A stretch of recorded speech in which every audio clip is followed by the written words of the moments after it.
हनुमान चालीसा पढ़ते वक्त भूल कर भी न करें ये 7 गलतियाँ, उठाने पड़ सकते हैं बुरे परिणाम। भक्त बजरंगबली को प्रसन्न करने के लिए अधिकतर लोग हनुमान चालीसा का पाठ करते हैं। विशेषकर मंगलवार के दिन हनुमान चालीसा का पाठ करने से मनचाहा फल प्राप्त होता है। हनुमान चालीसा के लिए किसी खास नियम की आवश्यकता नहीं होती है, लेकिन कुछ छोटी छोटी बातों को ध्यान रखना जरूरी होता है। हिंदू धर्म के अनुसार हनुमान जी की पूजा से शुभ फलों की प्राप्ति होती है। ऐसा माना जाता है कि उनकी पूजा से लोगों की समस्त मनोकामनाएं की पूर्ति होती है और शुभ फलों की प्राप्ति होती है। इसी वजह से उनके भक्तजन उन्हें प्रसन्न करने हेतु कई विशेष उपाय आजमाते हैं। ऐसी मान्यता है कि जो कोई भी भगवान हनुमान की पूजा करता है वह समृद्धि, धन और सकारात्मक ऊर्जा से भरपूर हो जाता है। ऐसी मान्यता है कि चालीसा के निमित्त पाठ से भगवान प्रसन्न होते हैं और समस्त कष्टों से मुक्ति दिलाते हैं।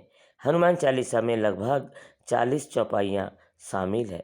ऐसी मान्यता है कि यदि कोई व्यक्ति हनुमान चालीसा का पाठ करते समय सभी नियमों का पालन नहीं करता है तो उसे पूजा का पूर्ण फल नहीं मिल पाता है। तो आइए जानते हैं हनुमान चालीसा का पाठ करते वक्त किन गलतियों से बचना चाहिए। लेकिन उससे पहले अगर आप भी चाहते हैं कि बजरंगबली का आशीर्वाद आप पर बना रहे तो इस वीडियो को एक लाइक करें और चैनल को सब्सक्राइब कर लें और कमेंट बॉक्स में जय बजरंगबली जरूर लिखें। नंबर 1, किसी बीच की चौपाई से पाठ शुरू करना। ज्योतिष मान्यताओं के अनुसार जब कोई व्यक्ति सही तरीके से हनुमान चालीसा का जाप करता है तो उसे बहुत लाभ होता है। वही आपको कभी भी चालीसा का पाठ बीच की किसी चौपाई से नहीं करना चाहिए। यदि आप हनुमान चालीसा पढ़ने जा रहे हो तो इसे एक साथ पूरा क्रमबद्ध तरीके से पढ़कर ही उस स्थान से उठना चाहिए। कभी भी बीच की किसी चौपाई से पाठ शुरू ना करें। कोई भी पाठ अगर आप कर रहे हो तो उसे सच्चे मन से करना चाहिए, अन्यथा पाठ करने से फल की कभी नहीं मिलता। नंबर 2, साफ तन और मन से पाठ करना।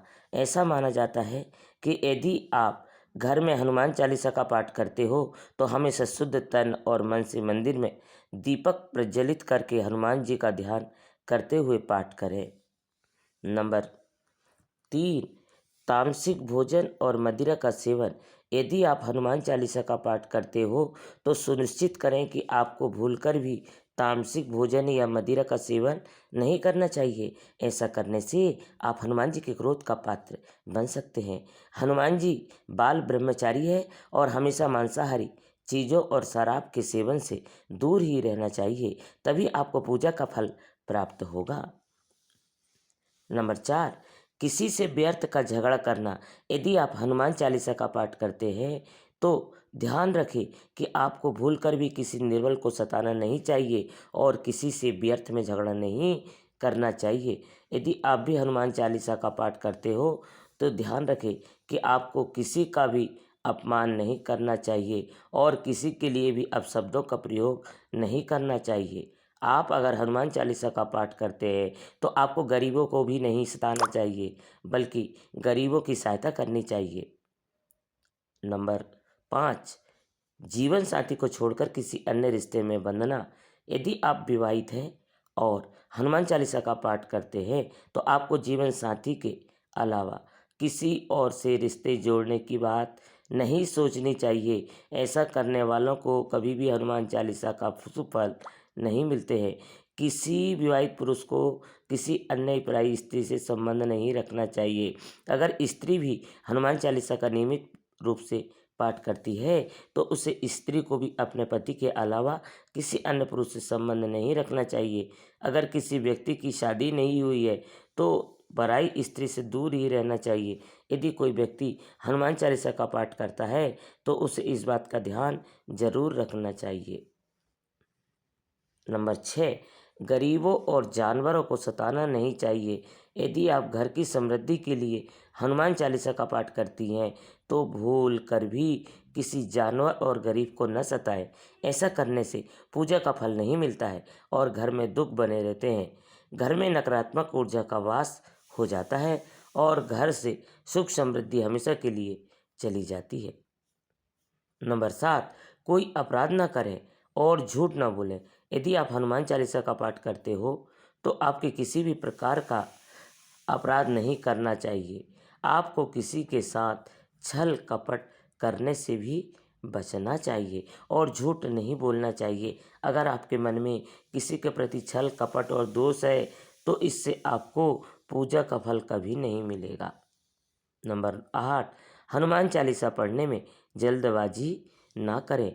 जब आप हनुमान चालीसा का पाठ करते हो तब आपको कभी भी जल्दीबाजी नहीं करनी चाहिए और कभी भी इसके किसी श्लोक का उच्चारण गलत तरीके से नहीं करना चाहिए। इसका पाठ हमेशा धैर्यपूर्वक करना चाहिए। नंबर 9, राम का नाम लिए बिना न करे शुरुआत।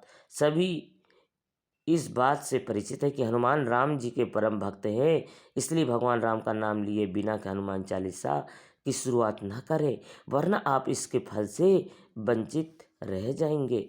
नंबर 10, तन और मन रखे साफ। हनुमान जी और इनके इष्ट श्री राम के चित्र की स्थापना करें। इसके बाद उनके समक्ष जल से भरा पात्र रखें। कम से कम 3 बार से लेकर 108 बार तक चालीसा का पाठ करें। घर में हनुमान चालीसा का पाठ करते समय तन और मन दोनों साफ होना बेहद जरूरी है। नंबर 11, मन में न लाए अनुचित ख्याल। हनुमान चालीसा का पाठ करते समय मन किसी भी प्रकार के अनुचित ख्याल नहीं आना चाहिए। प्रयास करें कि चालीसा का पाठ का समय रोज दिशाओं में यात्रा तथा सोते समय भी चालीसा का पाठ कर सकते हैं। नंबर 12, मंगलवार और शनिवार को हनुमान के दर्शन। हनुमान चालीसा का पाठ करने वाले को मंगलवार और शनिवार को हनुमान मंदिर में जाकर हनुमान जी के दर्शन जरूर करनी चाहिए। यदि मंगलवार या शनिवार को हनुमान मंदिर में जाकर उनके सामने घी का दीपक जलाने से हनुमान चालीसा का पाठ वहीं बैठकर करने से बड़े कष्ट दूर हो जाते हैं। नंबर 13, कभी भी गलत संगत वाले लोगों के साथ में न रहे। यदि आप हनुमान चालीसा का पाठ पढ़ते हैं तो फिर भी गलत लोगों की संगत में बैठते हैं तथा उनके साथ गलत कर्मों में देते हैं तो आपका पतन गलत निश्चित है, इसलिए ऐसे लोगों से दूर रहे। नंबर 14, ज्योतिष के अनुसार मंगलवार के दिन 3 बार पाठ करना बेहद शुभ माना जाता है। जब भी आप पाठ करें तो सबसे पहले एक पात्र में जल भरकर रख लें। उसके बाद जब हनुमान चालीसा का पाठ संपन्न हो जाए तो उस जल को ग्रहण कर लें। इससे आपको लाभ तो मिलेगा ही, साथ ही हनुमान जी की भी जमकर अपनी कृपा बरसाएंगे। नंबर 15, सूतक काल। परिवार में जब किसी इंसान की मौत हो जाती है तो वह सूतक काल मान्य रहता है। जब तक कि ये सूतक काल रहता है तब तक हमें हनुमान सहित किसी अन्य देवी देवताओं की पूजा नहीं करनी चाहिए। इसी दौरान मंदिर में भी प्रवेश ना करें। दोस्तों, वीडियो अच्छी लगी हो तो लाइक और सब्सक्राइब जरूर करें। धन्यवाद दोस्तों।